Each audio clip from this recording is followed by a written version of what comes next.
Fridge Friends Podcast. Fridge Friends Podcast. Welcome to the show. We're just a couple of friends inside a refrigerator. Friends in the fridge.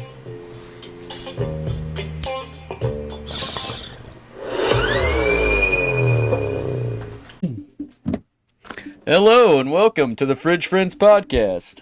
I'm your host, Jake Martin, and I got a very special guest today in the fridge.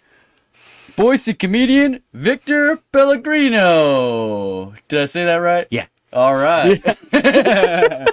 Hell yeah. Gotta love names that you're not quite sure if you pronounce them right until right after the intro. Oh, yeah.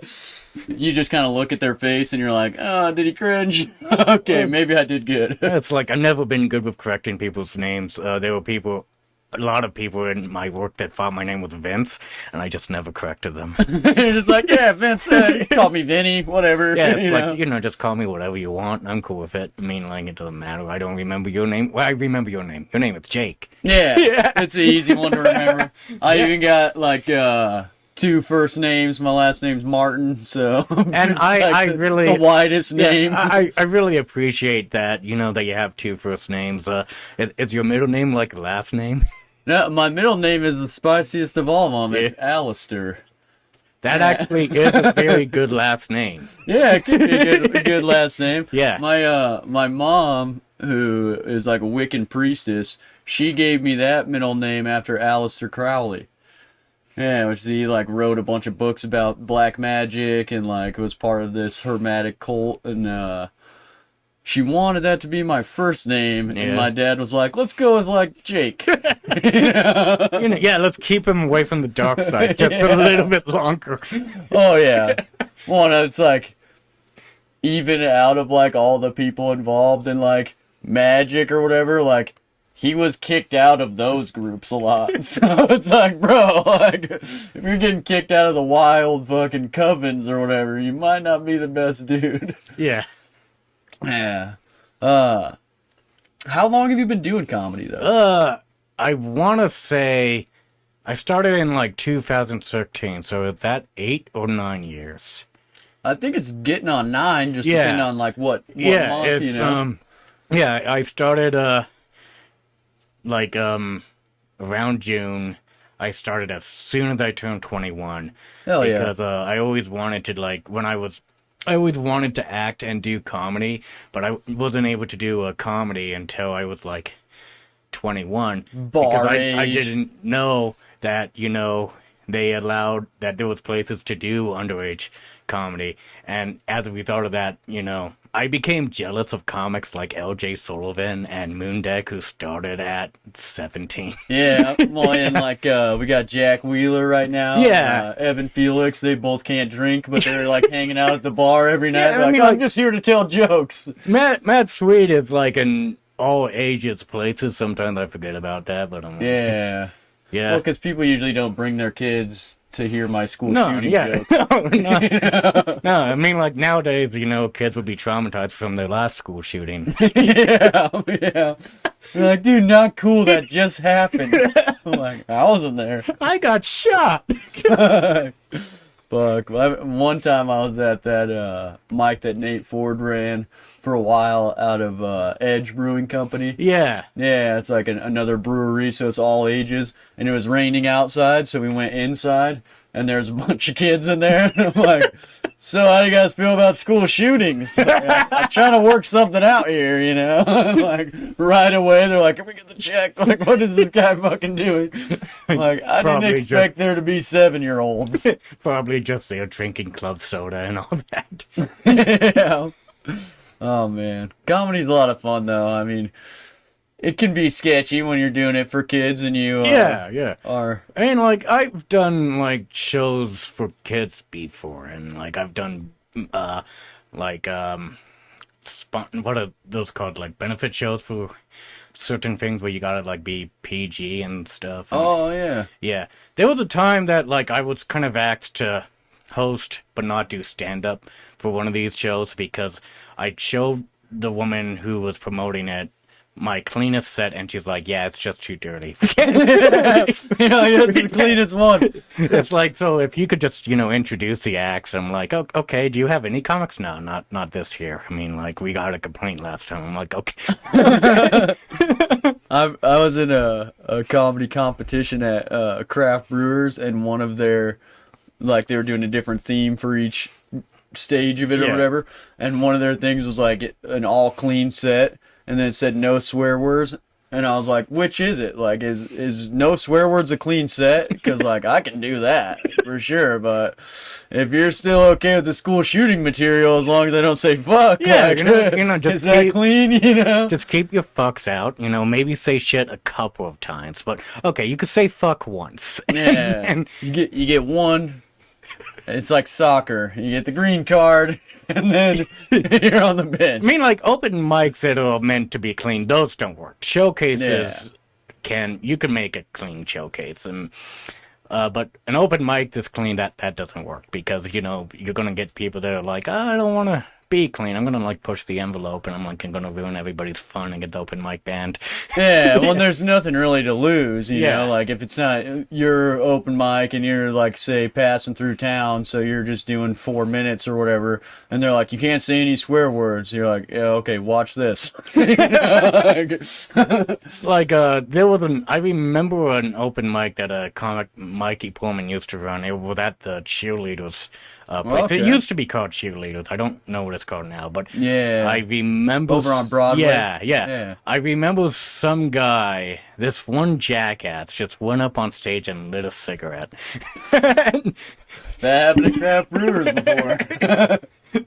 Like, dude, you're not Dave Chappelle. Yeah, like, you can't just get like, away with that shit. I mean, like, it's a no smoking room for kids. Yeah, so there's like a kid coughing right in the front row. He's like, oh. It's not Meridian. Oh, fuck. Like, I don't smoke, but, like, I mean, I imagine smoking on stage would look pretty cool. Yeah, well, it'd be extra calming, too. As Really? far as the nerves go, you'd be like, I got my little buddy here. He's been giving me cancer for years. Then, you just think about, like, how you're going to get cancer one day, and Well, it helps you with your timing, I'm sure. Yeah. You tell a good joke, and instead of, like, stepping on your lap, you just take a long drag. Like, Yeah, I mean, like, I think, it's like after watching some of my sets, which I hate doing so much, like, I kind of, like, need to, like, slow down on and allowing people to laugh. But what if they don't laugh and I'm just waiting? waiting for nothing. Like, that's the worst one. That's almost as bad as watching your own sets. Oh, you yeah, have to do it to get better. Yeah. I fucking hate watching myself talk, and I'm trying to, like, get used to it, but I never will. Yeah. Ever. This podcast has helped me a lot with, like, the listening to your own voice and all that, because I have to go through and edit all of these and put them back together and all that, I mean, and, like, enhance the audio. With me, podcasts, like the few that I've done, I don't get invited much. Thank you for allowing me to invite myself. Yeah, dude, I appreciate you coming on, man. But those are kind of easier because I'm like, you have the conversation with somebody else, but with stand-up, it's just you, and you're just listening to yourself, and, especially for me with, like, the whole speech impediment thing, how I think I sound in my head is not how I sound on camera, and when I'm listening to it, I'm like, who is this? What is he saying? Yeah. Like, why does his voice sound like that? Yeah, that's got to be tough. I just recently, for that Comic of the Year thing, I tried an impression. I've never even done that before. And I was like, hey, what better time to bust out a brand new joke and new skill set than a competition that everyone's been working all year to get into? When I do impressions, I don't even change my voice. I just say, okay, this is somebody that's racist, and I would just say, and I would just kind of, like, say something mocking this person. Yeah. Yeah, but I wouldn't change my voice very well. I'm not good at... Well, maybe I am. I haven't really tried, and when I have tried, I haven't recorded it. Mm-hmm. And maybe if I did... I mean, that's the thing, is, like, I also don't know the set that I have recorded or didn't record. Yeah, that's the weird thing, too, is, like, the impressions thing, because, like, your voice sounds different to you. Yeah. So when I was practicing it, I was like, this sounds pretty good. And I like record it, and I'm like, you sound like an idiot. And then there's the third dynamic to it where it's like, how's this going to sound through a microphone to a room of people? And the first time I ever did it was that last night at that thing. Well, it went over all right, but I didn't go on to the next round, so maybe it didn't go over too good. Another thing that I hate about watching myself on film is like when I'm on stage, the laughs sound loud and impactful, and then when I rewatch them, You're like, maybe I wasn't crushing. It's quieter than I thought, and it's a little bit more spaced out than I thought. I'm like, oh, well, that was disappointing. Yeah. Well, but sometimes you get the opposite, I'm sure, too. Yeah. Where you're like shitting bricks on stage. You're like, this set's not going good. And you're like in your head about something that didn't go good. And then you go back and watch it and you're like, oh, I got more laughs than I thought. Yeah. Not as That bad has as I happened thought. too. I mean, every now and then people tell me that I did a good job when I didn't think I did. So I'm like, okay. Yeah. Yeah. I was getting some of that last night and I was like, stop telling me I did a good job until we get the results in. And people are like, come on, dude, like be a little confident about it. And I'm like, we'll find out if I did a good job. And then at the end, when they did the results, I like went up to some of those same people and was like, oh yeah, good job, right? Fuck you. Oh, yeah. How did you do? Yeah. I mean, 8 people got eliminated. I was one of those people. Oh, okay, so. cool. Yeah. I loved how I was a part of the advertisement of that video. Haley was like, do you want to be a part of the advertisement? And I'm like, yeah. Why not? I mean, I'm not getting into comedy for it, so. Yeah. Dude, I don't think did they take any Boise comics? Not that I know of. Move. Maybe they took Lady Business if they applied. Yeah. So. Well, that's kind of how Comedy Fort was last year. Some people got in, but some of them were doing like Casey's old live podcast. Yeah. Which now he's doing again, so I'm sure if anyone's doing that, he'll do it. But he gave those passes to some other comics to do their own thing, and then a couple people got booked for it, but majority was just out-of-town comics only for Comedy Fort, and then we had our own thing going on at the Mad Swede for that. It was like a back room open mic, which was pretty cool. Yeah, I remember that. That was fun. Yeah, I had fun with that. Me and we met a bunch of out-of-town comics that were there for like the late night backroom thing, and one of them was from LA, and he's passing out chocolate-covered mushrooms in the green room. And my wife came with us, and I'm like, all right, babe, this is comedy, eh? We all take these mushrooms, right? And fucking Caden McKnight was way too high. He's laughing in between jokes, like somebody's not even on stage, and he's just laughing his ass off. People in the crowd, the audience, are like, dude, like, what? Get it together, bro. Like, it was a lot of fun, though. I went up, like, a good hour after I took them, maybe an hour and a half, so I had like settled into it, but was feeling good. And a bunch of people who were not quite at that point or not as comfortable with mushrooms had already gone up and made a fool out of themselves. So I was like, I'm gonna use this as fuel, you know. I haven't taken mushrooms yet. I don't know if I will. I mean, like, new drugs scare me. Yeah. Well, and that's kind of like a big one, you know. Like, there's hard drugs, but then there's drugs that like is a hard experience, and I don't really consider like mushrooms and acid and stuff like that like a hard drug. Yeah, but it's definitely a hard experience, especially the first few times you do it. You're like, I don't know. They can like last for hours, right? It does, yeah, for sure. Like I did some to see that new Avatar movie. Yeah. I was like, I heard it's hard to get through this. I know we'll make it go smooth, you know. But yeah, even the Avatar movie, the mushrooms outlasted that by a few hours. Like, that movie is like, what, 3 hours and 15 minutes long? Yeah, and I even knew, like, I'm like, it's going to take a while, so I did it like an hour before. So I'd be like at the perfect point walking in where you like almost don't want to ask the popcorn guy for the popcorn. Yeah, it's like, and I don't often get high, but like every time I do, it's like I prefer like the lighter stuff, so I always feel bad like going to my drug dealer being like, hey, can I just have the light stuff? And she's probably like shitty weed. And she's probably thinking, yeah, sure, you fucking pussy, here you go. Yeah. No, man, at least you know yourself. Some people are like there's a guy at my work that he takes edible marijuana all the time, right? And if you do that all the time, just like anything else, you build up a tolerance to it, and it's completely different than smoking it. Yeah. So this other guy like broke his vape pen and was complaining about it when he first got to work. And he's like, "Oh, just take a few of these." Fucking gives him some edibles.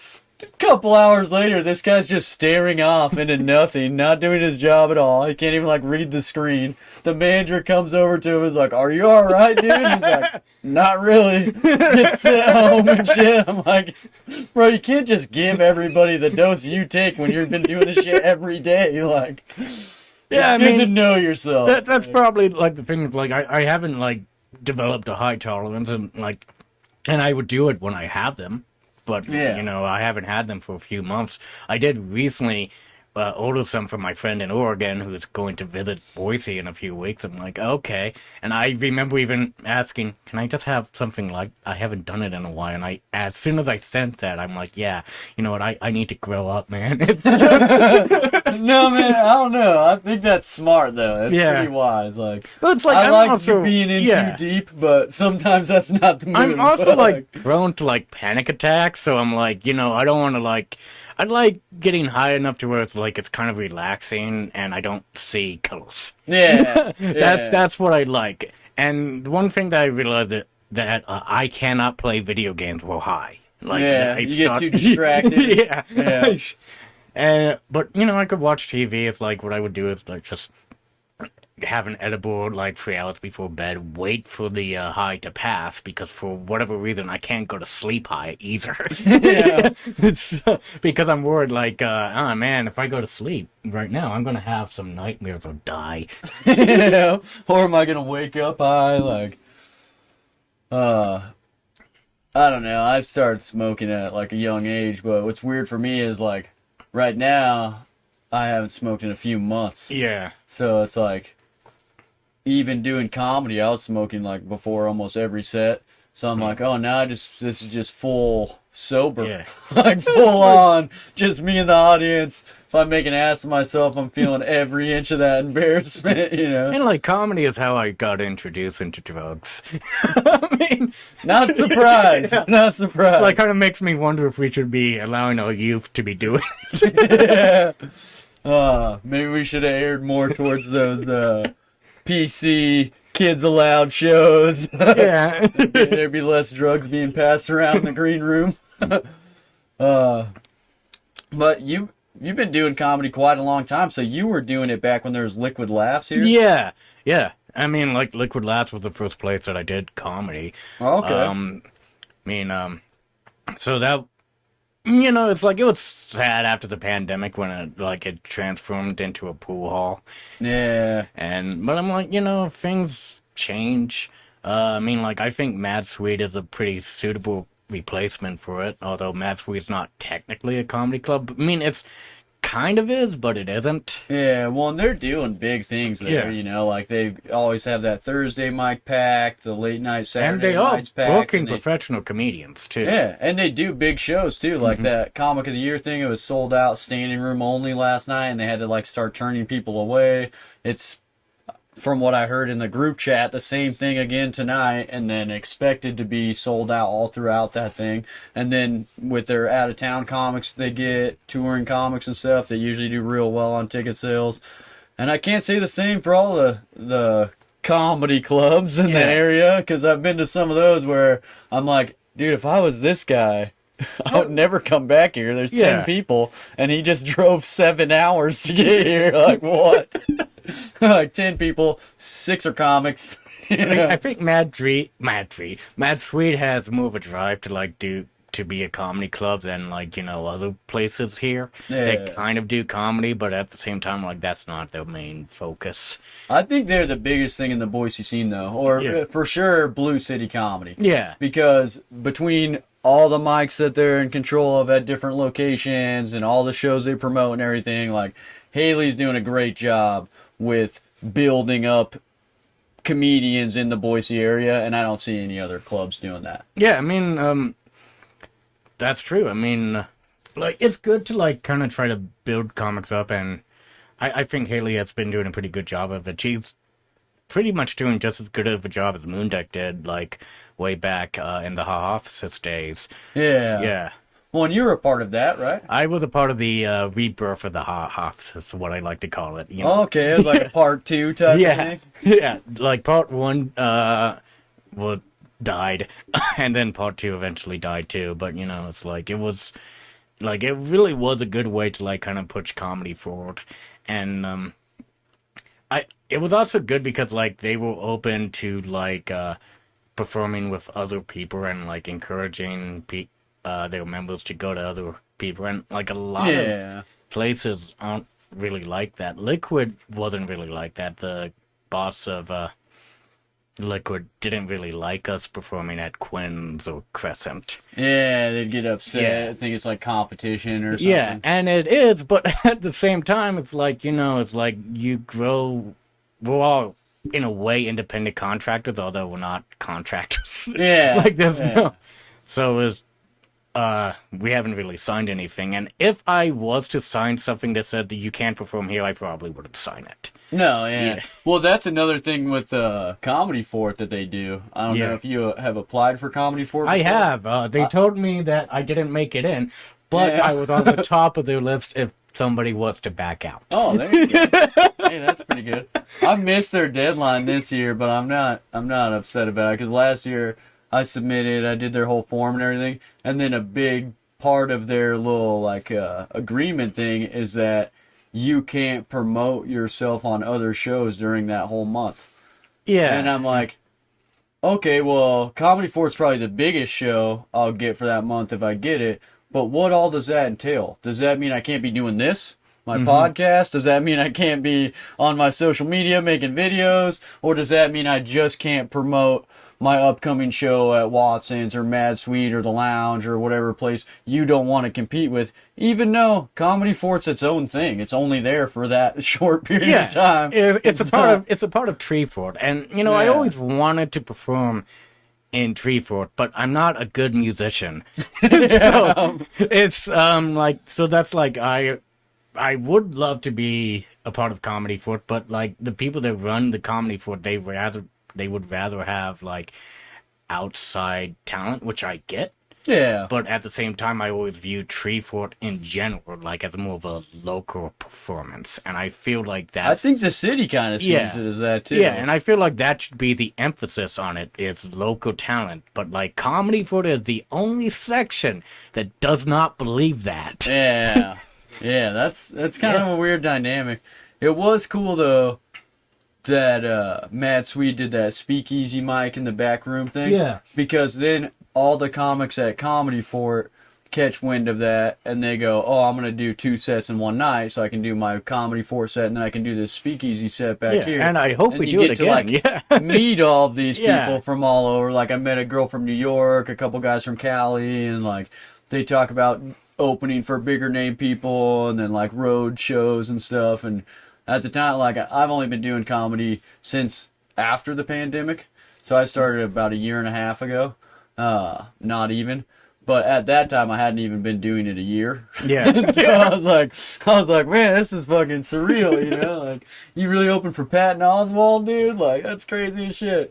He's like, yeah, now I just do the same exact show as you. Like, I'm like, that's comedy, ups and downs. Yeah, ups it's and like I downs. got to meet some people that opened for some pretty big people. I mean, like, my biggest accomplishment, well, not my biggest, one of my favorite moments was like when I first started at Liquid Laughs, and I was put on this showcase after Emo Phillips because Emo Phillips didn't want to do a second show. Yeah. So I got to perform, and he got to watch my set, and I had a beer with him, and he told me I was okay.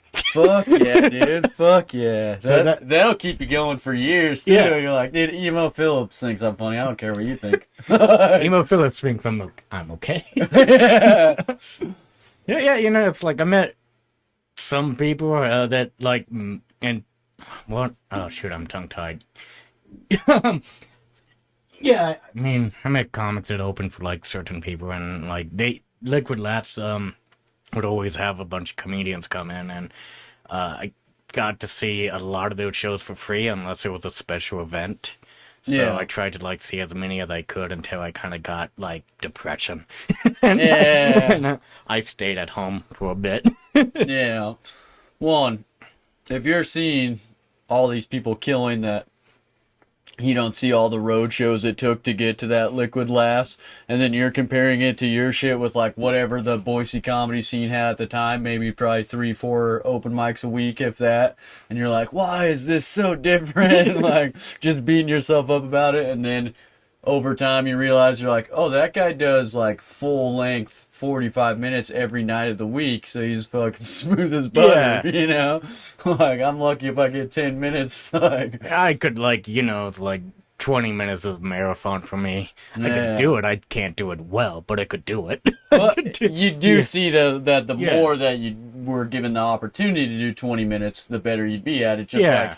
like, you know, when you first started and you're struggling to do 5, the more times you do 5, the less nervous you are about that 5, and the more confident you are in the material that you pack in there. So I've never headlined before, but I imagine it's the same thing as headlining. It's like, Yeah. once you've done that a few times, the more you do it, the better you are at it, and the less like, oh, I better not forget this joke or I'm going to run short because I have exactly 1 hour. You know, like, Yeah, there's a lot of confidence. Well, you just gotta keep practicing at it, I guess, and I think consistency matters. I mean, like, me is like, I'm kind of rusty at the moment because I practically took a year off due to my job.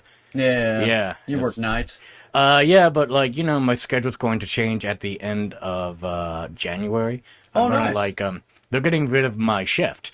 Well, At least they're not getting rid of your job. Yeah, so I'm no longer doing like a 3 p.m. to midnight shift. I will be doing like noon to 8. So okay. I'm actually able to like, make any open mic that I want within Yeah. reason because, I still don't drive. Yeah. Oh, do you have somebody drive you here? Yeah. Shit, I want to give you a ride. Oh well. That's okay. Yeah, I didn't realize you don't drive. Yeah. No, it's like I would ride my bike everywhere, but like I didn't ride my bike here because I never been here. Yeah. And it's winter and it's night. Yeah, and I've kind of live out in the middle of nowhere. Yeah. Like, it's still considered Boise, but it's like, might as well be Meridian, might as well be Cuna. It's like right on the edge of both of those things. Like that, just, whichever way you want to go, Meridian or Cuna. Yeah, it's just, if you Cuna's a drive. nice little area. It is, yeah. I like it out there. My sister-in-law lives there. Yeah, that's great. That's great. They have this like cowgirls place, which I went like when I was in high school. Yeah. Well, I was 21, but it's like I was in high school, and I'm like they played country music and like there was a rave, and I hated it. A country rave, dude? Yeah. That sounds wild. I know, right? I like some country songs. I like some rave songs. I've never heard a mashup. Now I'm intrigued. I like country music too. I mean, like the old stuff, the stuff that's like, Yeah, like Waylon Outdated. Jennings and that kind of stuff. yeah. Yeah. I went to that Jelly Roll concert. I don't know if you know who Jelly Roll is or not. Maybe, I don't know. He's kind of newer to like the fame thing, I would say. He's been doing music for quite a while, but he does country. He also does like rap music, all different kinds of stuff. But he has like a wide following. Is of all he different... the guy that sings the Get Up? No, I don't Oh, think okay, so. never mind. Maybe, and I just am not familiar with that one. Yeah. But I don't think so. The first time he came to Idaho was this year, and they did it at like where they do the rodeo in Emmett, because I thought they were just doing it out there to like play to the countryside of it or whatever, and then I realized like, oh, they don't have any venues that can fit this many people that don't cost the same as the Idaho Center. There's more people at that concert than the fair. Like, it was wild, dude. I had to stand outside for like 45 minutes to get into the place, and I was already like early to the show. I'm like, what the fuck? And then I realized that the town of Emmett was not prepared for that either. They only had like 3 security guards, maybe 2 police officers. I'm like, dude, the knitting factory has like the whole task force in the alleyway when they have rap shows, I'm like, I don't think you guys know what's about to happen when you mix all these people together. Sure enough, there's some problems with that, but it was like one of the coolest shows I've been to because how many people were there, and then the mix between like a country crowd and like an alternative crowd, and then like the rap crowd all together. So Yeah. it was pretty cool. I like some different country stuff too, but I err more on the older style. I feel like a lot more country music nowadays that's on the radio is just pop music with like a banjo riff every now and again. Yeah, Like pretty much. acoustic guitar with a pop singer, and that's country. I mean, like, you know, a lot of country music is nowadays more like rock. And I'm like, yeah, there's a nice mix between that. I mean, but at the same time, it's kind of hard to tell if there's a new country song, if it is country music. Yeah. Who's making these distinctions, right? Yeah. I mean, like, my question is, like, do you think Taylor Swift still does country? That's like an actual question. Yeah, I don't know. I think Taylor Swift's a weird one because she, like, maybe started as country, but maybe started as pop. It depends on how you look she at called it. herself a country music star. And I'm Yeah, and then she I guess definitely I can went see pop it, star yeah. for a while, and she even did like some rap stuff in some of Yeah. her songs, and then maybe she like goes back towards the country a little bit. Who knows? I'm sure she's still got plenty of country fans though. No, I'm sure she does. Yeah, I'm a secret Taylor Swift fan. I am openly admitted that I like Taylor Swift, and I think it's okay if you do. Yeah. There's nothing wrong with that. My wife makes fun of me for it, but I'm like, you know, babe, your favorite band is Breaking her Benjamin. new album is like amazing. And Yeah. Well, she always comes out with original stuff. Yeah. Plus, it just makes you feel good. I remember when, like, you know, there was a rumor that she was going to be in Les Mis, but it turned out not to be true, and I was actually looking forward to it. You're like, now I'm not even going to watch this. And people were like, well, she can't even sing, but yeah, she can.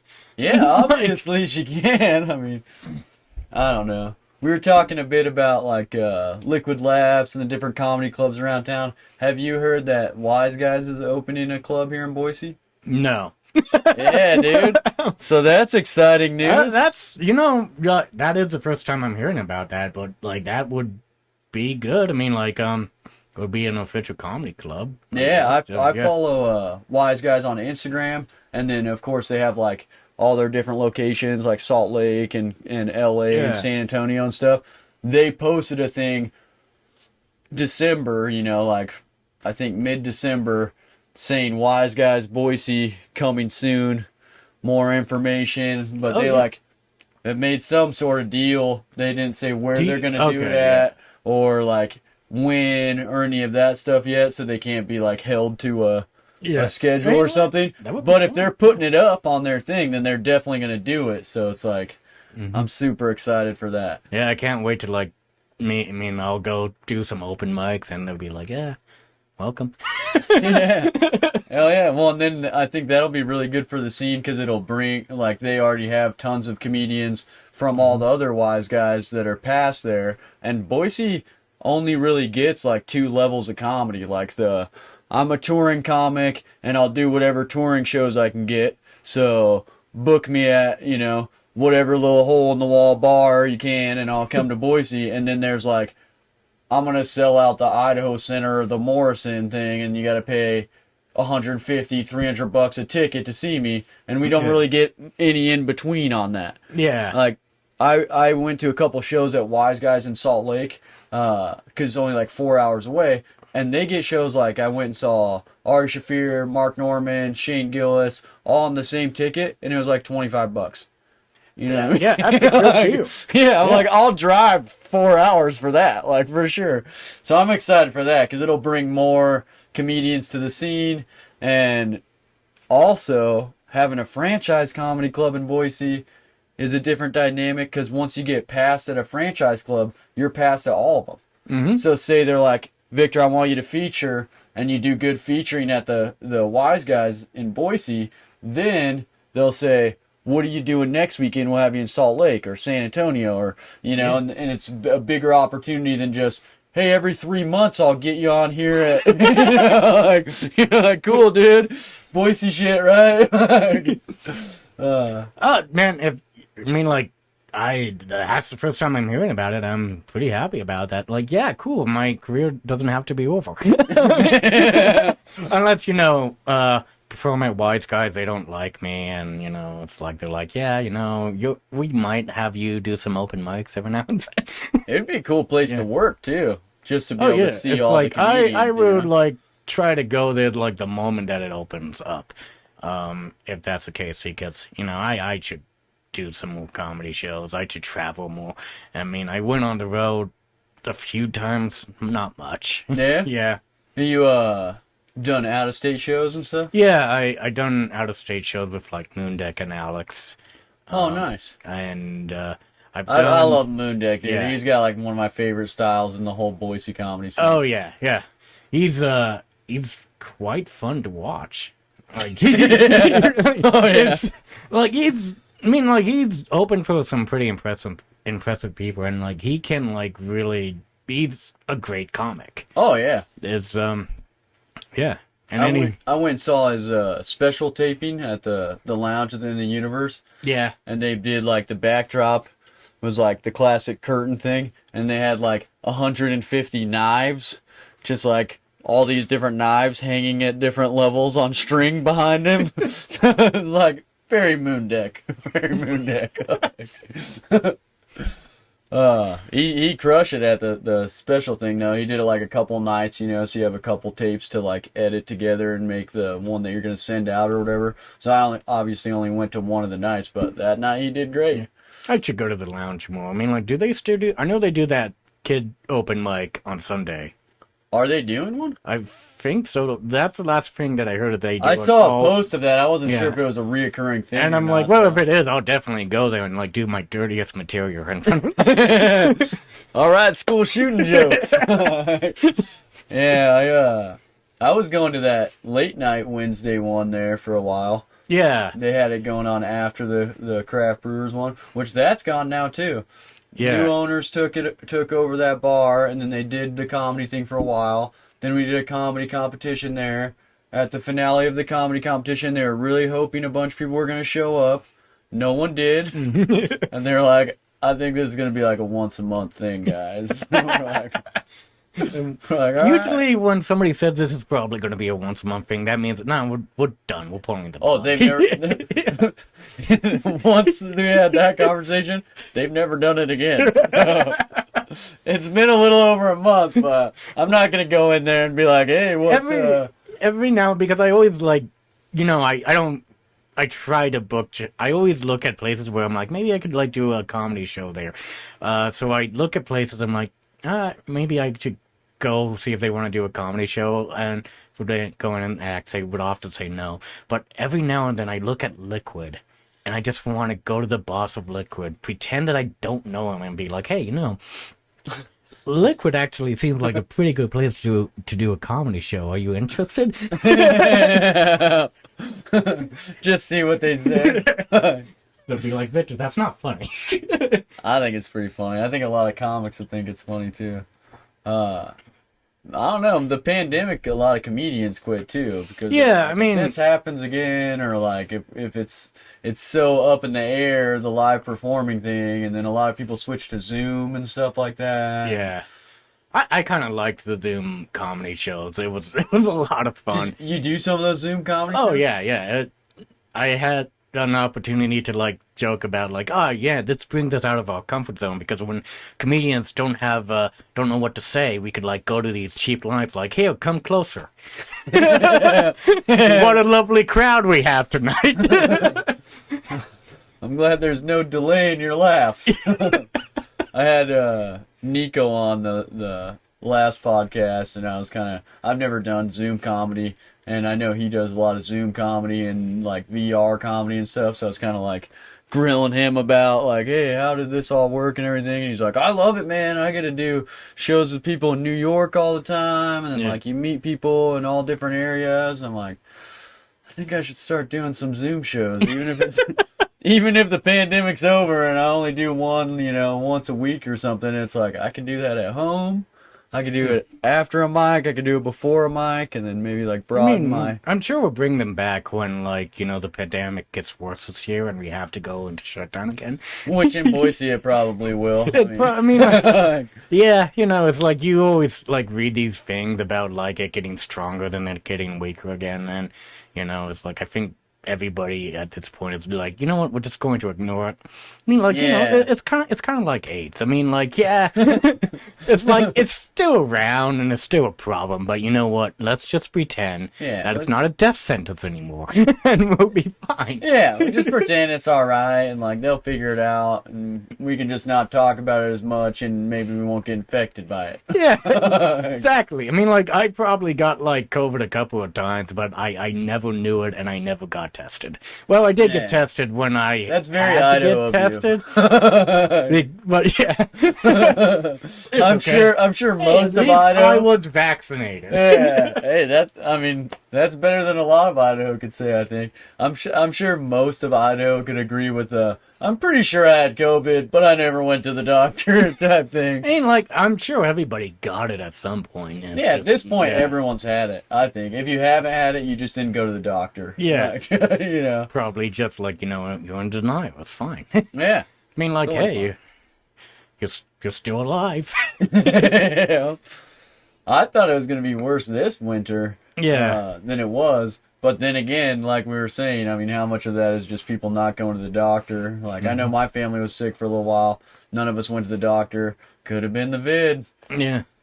You know, like at my job, I mean, like, still working in the hospital, we still have to wear a mask. And we don't have to wear them in the kitchen, but we Yeah. have to, like, wear them everywhere else. And I'm like, okay, that's fine. Yeah, it's a hospital. Yeah. You know what I mean? You're around everybody. And, like, it's like I'm used to not, like, bringing it around me anymore, but it's like, if any place, like, has, can you please wear masks on it? I'm not going to be the jackass and, like, you know, no, it's my right. yeah, yeah.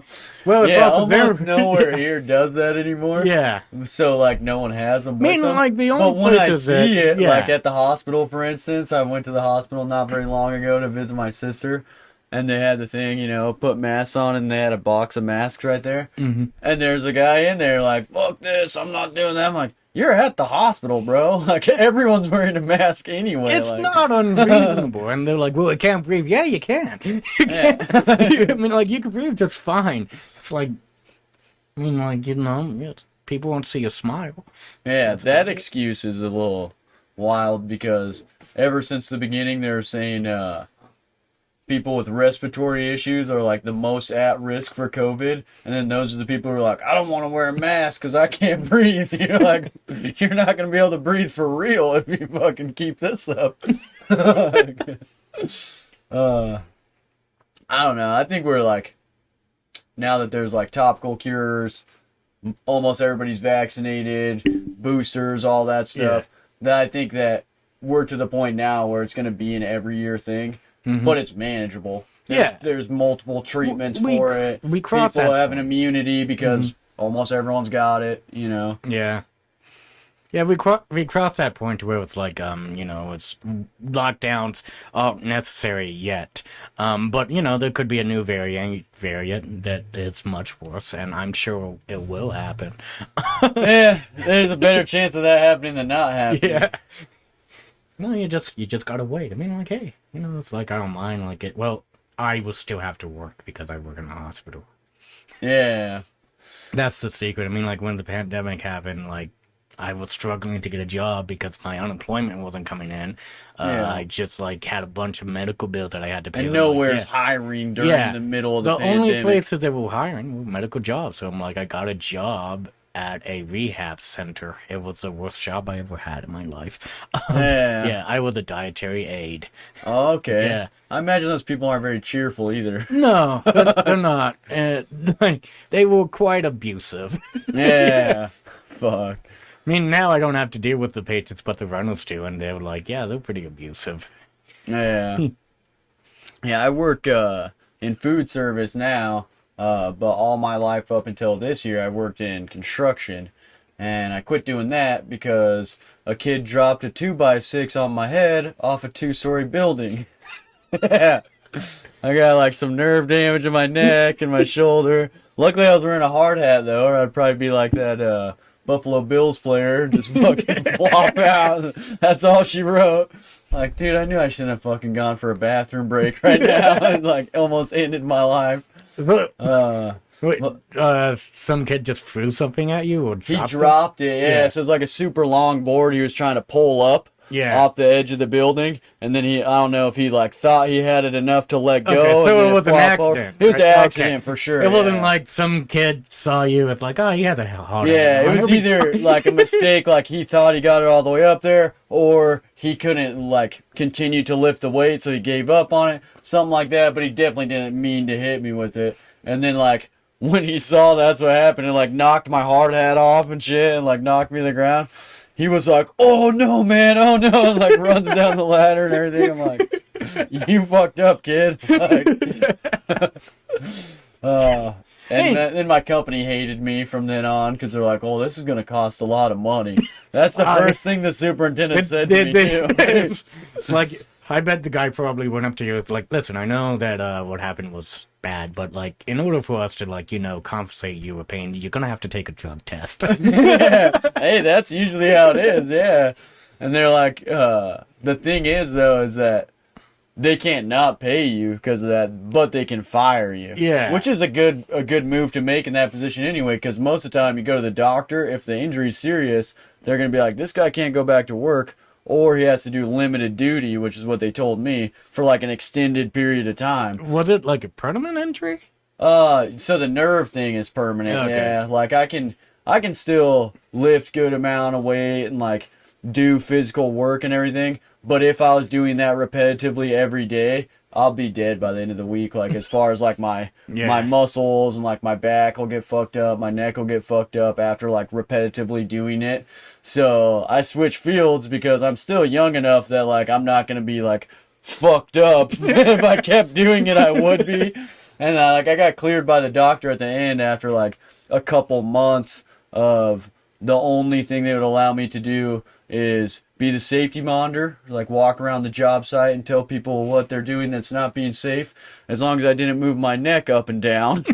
And then after that, after a few weeks of that, they let me drive the forklift, and I did that for like 2 months, but that was the only thing I was allowed to do. I wasn't allowed to like lift over 20 pounds, and everything's over 20 pounds on a construction site. So I was like the most hated guy on the crew for sure, because I like how drive dare you up in get the injured. forklift, everyone's sweating, there's like a fan inside there, and I'm like, hey, will you pick that up and put on these forks? And bring it over to someone else and be like, hey, will you take that off of there? I know it's heavy as shit, bro. Like, I mean, like, I would do it myself, but yeah, but yeah, my company definitely, they were like, fuck this guy. I get it. If I was the boss, I would, because before that, I was like responsible for like leading a crew. So I had to do one of like the most work jobs of everything, and then kind of like oversee people too. And then they're like, yeah, you can't even climb up a ladder. And we're on the 3rd floor at the time. So I'm like, well, I guess I'll just stay down here and make the same paycheck. Is that the deal? Like, yeah, not the best. But in the end, I ended up having to switch fields to, serving work, which is all right, but it's not the same money as construction work. yeah, I mean, like, it's like, that's a pretty good paycheck. Yeah. I mean, government jobs tend to pay pretty well, but they don't, but they have